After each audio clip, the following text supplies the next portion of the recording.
Saludos. En este video quiero expresar mi opinión sobre la violencia y la hipocresía sobre la cual se maneja la izquierda a nivel global. Ojo, citaré sucesos históricos avalados con pruebas empíricas. Todo lo que digo lo mantengo y estoy dispuesto a debatirlo con cualquier persona que opine lo contrario. Sin más que agregar, comencemos. Comencemos con Venezuela. Hugo Chávez es presidente socialista, predicador de la igualdad social y de que la concentración de riqueza te hace una mala persona. No queremos ser rico es malo, es inhumano, así lo digo y condeno a los ricos cada vez que le... Recuerden, mala persona. Y poseía varios relojes Rolex, alrededor de 17 fincas, pero recuerden, ser rico monetariamente es malo. Ser rico es malo. Su hija, María Gabriela Chávez, en 2015 se convirtió en la persona más adinerada de Venezuela, con una estimación patrimonial de 4.197 millones de dólares. María no es empresaria, no hereda una gran fortuna. Su único rol documentado ha sido dentro del Estado venezolano, lo que hace imposible explicar este patrimonio millonario sin hablar de corrupción. Para que puedan dimensionar su riqueza, en 2015 Donald Trump tenía un patrimonio alrededor de 4.000 millones de dólares. María lo superaba por alrededor de 197 millones, es decir, ella poseía 4.197 millones, superó en 2015 el patrimonio de un empresario, sin ella nunca haber trabajado. Dejando un poco de lado la hipocresía socialista, hablemos del Helicoide. El Helicoide es un edificio en Caracas concebido en los años 50 como un centro comercial futurista. Nunca se terminó, la dictadura lo convirtió en una cárcel política. Hoy es la sede del SEBIN, el Servicio Bolivariano de Inteligencia Nacional. En pocas palabras, la policía política del régimen. ¿Cuál es su función realmente? En la práctica, el Helicoide funciona como centro de detención arbitraria, cárcel para los presos políticos, lugar de interrogatorio y torturas. Organizaciones como Human Rights Watch, Amnistía Internacional e incluso la neta ONU lo han denunciado. Expresos han denunciado asfixias con bolsas plásticas, descargas eléctricas, golpes reiterados, simulacros de ejecución, amenaza contra familiares, música o ruidos a volumen extremo durante horas e incluso violaciones. El caso de Óscar Castañeda. El 26 de abril del 2024, Castañeda expresó su apoyo a María Corina Machado en un acto político celebrado en Turén, estado de Portuguesa. Cito sus palabras: "Yo soy un venezolano que se vino con su familia derrotado de Colombia. Yo le pido a todos los venezolanos que levantemos las manos por todos los caídos en fronteras y por todos aquellos que sufren la burla de ser venezolanos en nuestro país. Yo me llamo Óscar Castañeda, le pongo mi confianza a María Corina Machado y quiero que todos ustedes también lo hagan. Yo soy de Santa Rosalía y te amamos, María Corina". Solo eso bastó para que al día siguiente fuera detenido por agentes del SEBIN. Estuvo 1 año y 9 meses detenido por expresar su apoyo a la opositora. Al momento de su liberación, Óscar no reconocía ni a su propia familia, no podía caminar y su única preocupación era poder salir de allí.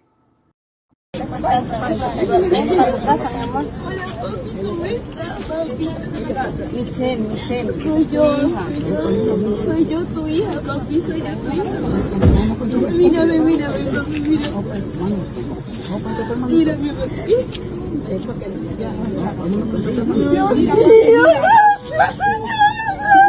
Papi,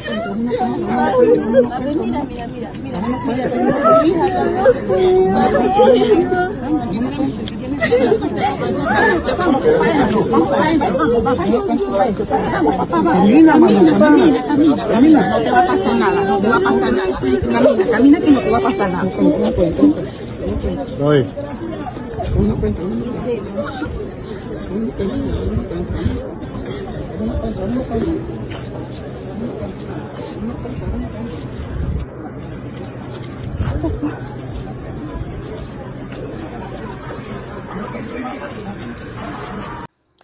El helicoide se construyó con el fin de ser un centro comercial del futuro, pero el socialismo lo transformó en una fábrica de miedo. No existen cifras oficiales de cuántas personas han pasado por el helicoide, pero organizaciones independientes estiman que cientos de opositores, activistas y ciudadanos han sido detenidos allí por motivos políticos. Desde 2015, al menos 26 presos políticos han sido confirmados muertos bajo la custodia del SEBIN. Cuba, la revolución del terror. Cuando se habla de Cuba, casi siempre se vende la idea romántica de la revolución, pero el poder en Cuba no se mantuvo solo con discursos románticos, sino con un control estatal totalitario, concentrando todos los poderes en la mano de Fidel Castro. Aquí quiero resaltar la hipocresía del discurso socialista de Fidel Castro, quien predicaba la igualdad económica y social, mientras el muy hipócrita poseía varios relojes de Rolex y otro sinfín de lujos que ahora voy a resaltar. El mismo hombre que confiscaba casas a ciudadanos por tener más de una propiedad, poseía entre 25 y 37 propiedades, incluyendo casas de descanso, ranchos, instalaciones agrícolas y residencias vinculadas a él y a su círculo cercano. Podría seguir durante horas, pero quiero concentrarme en un caso en concreto.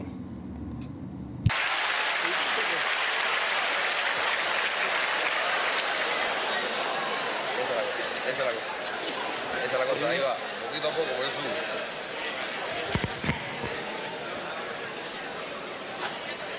Siempre así.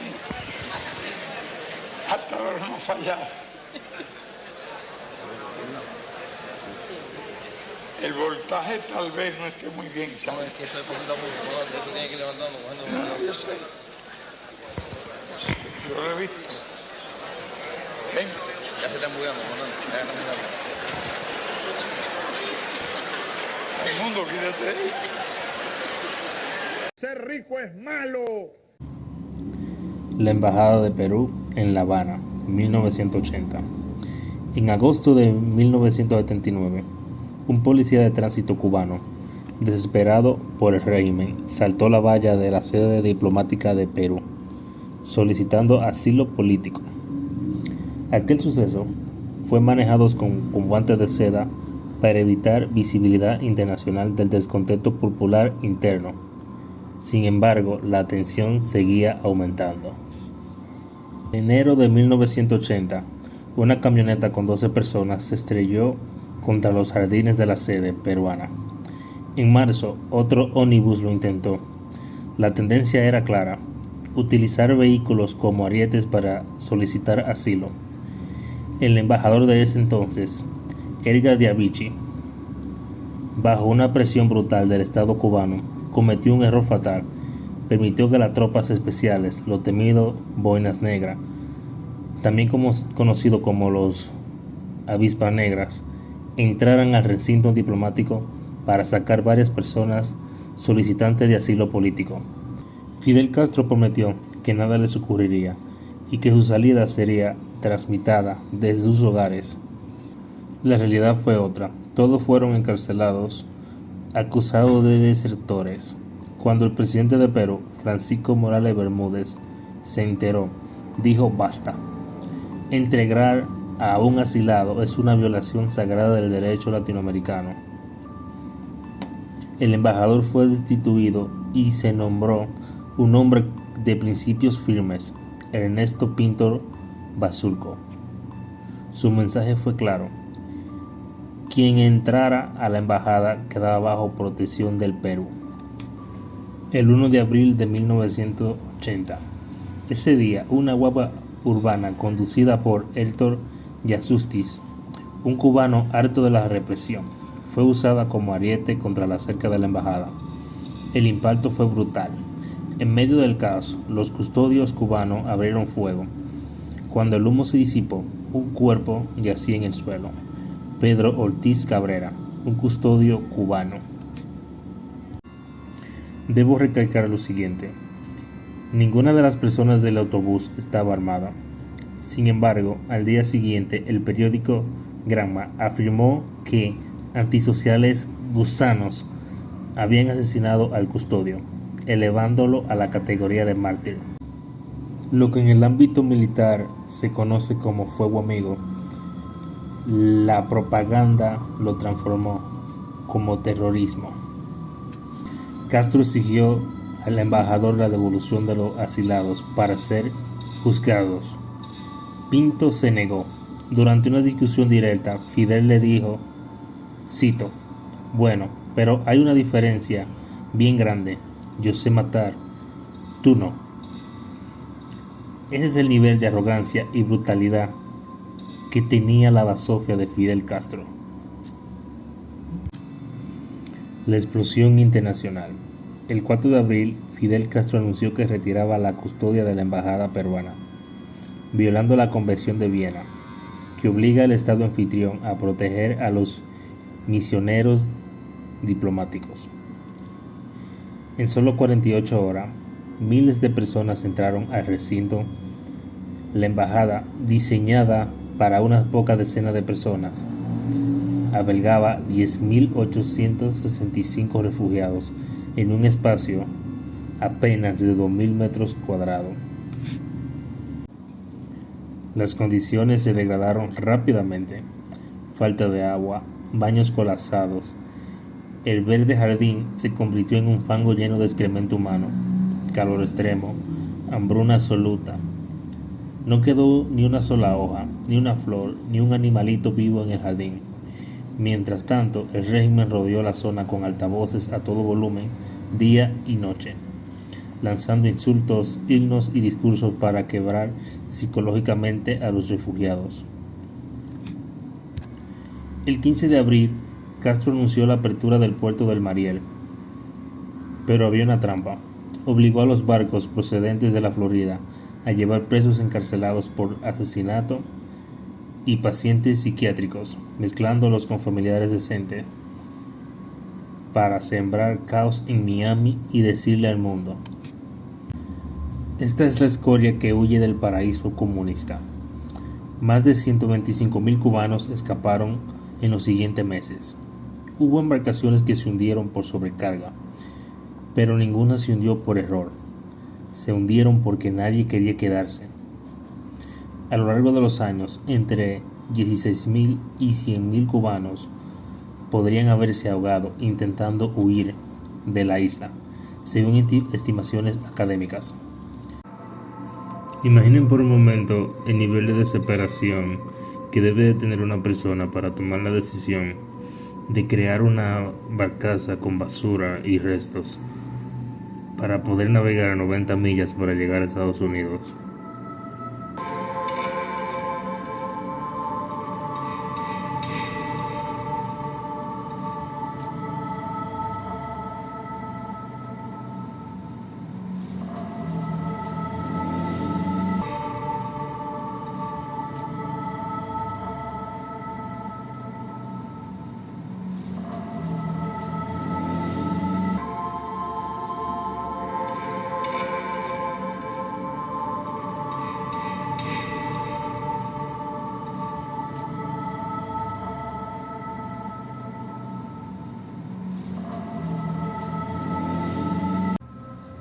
China, el gigante asiático, ha construido gran parte de sus cimientos con la sangre de su propio pueblo.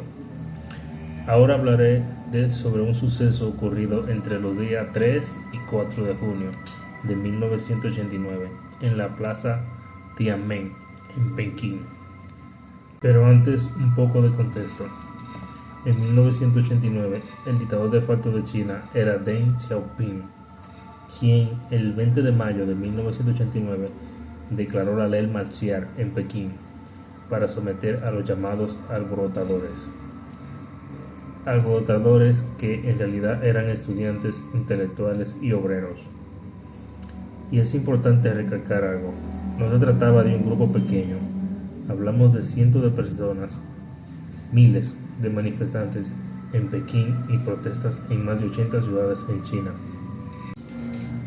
Todo se aceleró con la muerte de Hu Jia el 15 de abril de 1989. Hu fue un alto dirigente de la República Popular China y una figura clave del ala reformista del partido. Durante su mandato, intentó rehabilitar a las víctimas perseguidas durante la Revolución Cultural, logro que muchos consideran el más importante en su carrera. Aunque era aliado político de Deng Xiaoping, en 1987 fue forzado a dimitir como secretario general del Partido Comunista por la razón de no haber controlado las manifestaciones estudiantiles de 1986.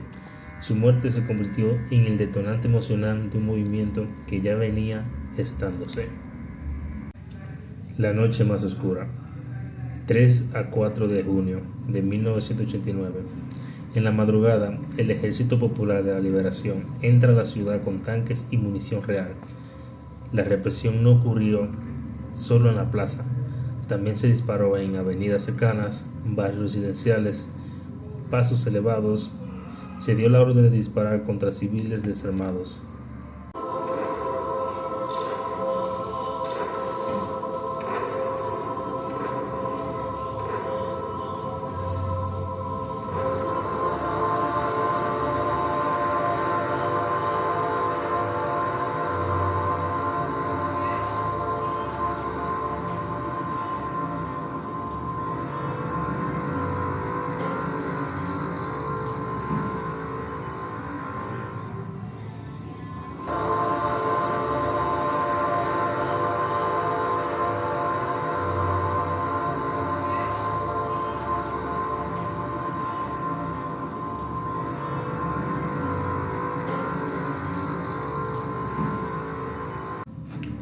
Uno de los momentos más desesperados de aquellas noches quedó inmortalizado en una imagen. Un hombre, solo, con bolsas de compras en sus manos, se planta frente a una columna de tanques e intenta bloquear el avance. Para el Partido Comunista Chino, ese momento nunca ocurrió. Para el resto del mundo, se convirtió en un símbolo de desesperación humana extrema. Porque piensa por un momento, ¿a qué nivel de desesperación tiene que llegar una persona para intentar detener el avance de un blindado con su propio cuerpo?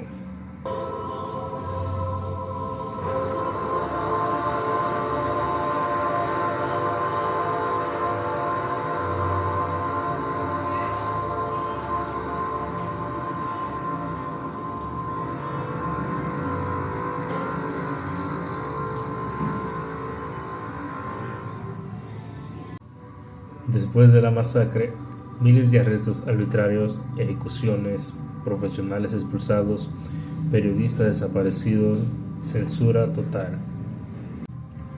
Muchos de los que se levantaron contra el gobierno fueron masacrados, encarcelados o ejecutados públicamente, utilizados como ejemplo de terror, no solo para castigar a los participantes, sino para atemorizar a toda una población.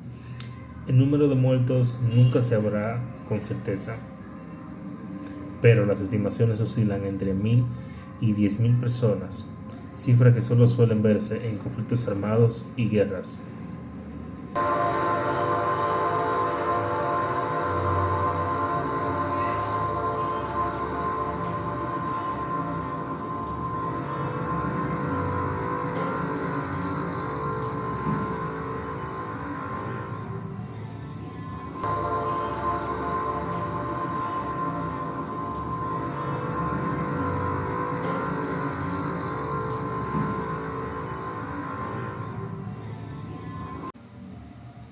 La URSS, o la Unión de Repúblicas Socialistas Soviéticas. Esta unión estaba conformada por 15 países, quienes eran la República Socialista Federal Soviética de Rusia, Ucrania, Bielorrusia, Estonia, Letonia, Lituania, Moldavia, Georgia, Armenia, Azerbaiyán, Kazajistán, Uzbekistán, Turkmenistán, Kirguistán, Tayikistán. Estas 15 repúblicas conformaban lo que era la URSS.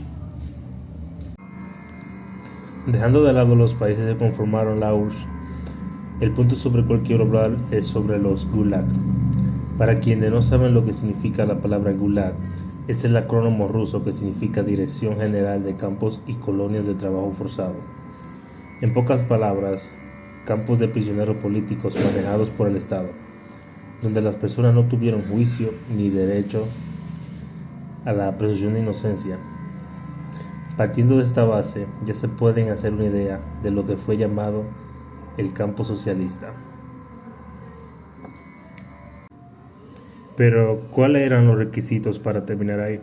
Bueno, podría ser intelectual, profesor, un campesino, un científico, escritor, o una persona denunciada por un vecino, o alguien que contó un chiste sobre Stalin. En muy pocas palabras, todo aquel que se atreviese a contradecir a Stalin. Las condiciones de los campos. ¿Cómo eran las condiciones de estos campos de concentración? Los prisioneros eran obligados a trabajar entre 12 y 16 horas al día, con la temperatura de menos 40 grados Celsius, comidas insuficientes, golpizas constantes y muerte por hipotermia. Muchos de estos campos estaban ubicados en Siberia, el Círculo Polar Ártico y en Colima. Alexander Solzhenitsyn. Durante la Segunda Guerra Mundial, Alexander era oficial del Ejército Rojo. En 1945 escribió una carta privada criticando a Stalin. Ese simple hecho le bastó. Pasó de ser oficial del ejército a ser un número más en un campo socialista. Fue acusado de propaganda antisoviética y activista contrarrevolucionario. La sentencia fue de 8 años en el Gulag. 8 años por escribir una carta. Su experiencia en el Gulag: trabajo forzado, hambruna, golpes y además ser llamado traidor. Si una persona común ya era tratada con desprecio inmenso, imagínate el trato hacia un supuesto traidor. Una frase que dijo Alexander durante su cautividad fue: la línea que separa el bien del mal no pasa entre estados, pasa por el corazón de cada ser humano. Tras 11 años de cautividad y luego de ser liberado, escribió Un día de vida en la vida de Iván Densenovsky en el 1962, su primer libro, que reveló públicamente la vida en los campos de concentración. Por primera vez, el terror se dijo en voz alta. En el 1973 escribió El archipiélago Gulag. Este libro fue una bomba moral, basado en su experiencia, con testimonio de más de 200 sobrevivientes y documentos ocultos. Describen el Gulag como un archipiélago de islas de sufrimiento repartidas por todo el país. Fue expulsado de su país en 1974, arrestado, despojado de su ciudadanía y expulsado de la URSS. Terminó viviendo en Alemania, Suiza y Estados Unidos. Desde allí siguió escribiendo y criticando a todos los sistemas del poder. Estimaciones de los muertos en los Gulag. La propia URSS reconoció 1.5 millones de muertos en un periodo de 26 años. Cabe recalcar que el número no incluye ejecuciones sumarias, muertos durante los traslados, personas que murieron días después de ser liberadas, campos no registrados oficialmente, Muchas muertes fueron registradas como insuficiencia cardíaca, enfermedades, consecuencias del frío extremo, es decir, se minimizó lo más posible la responsabilidad del sistema. El propio Estado soviético admitió al menos 1.500.000 muertos. Los historiadores coinciden en que la cifra real fue como mínimo el doble, al menos 3 millones de muertos.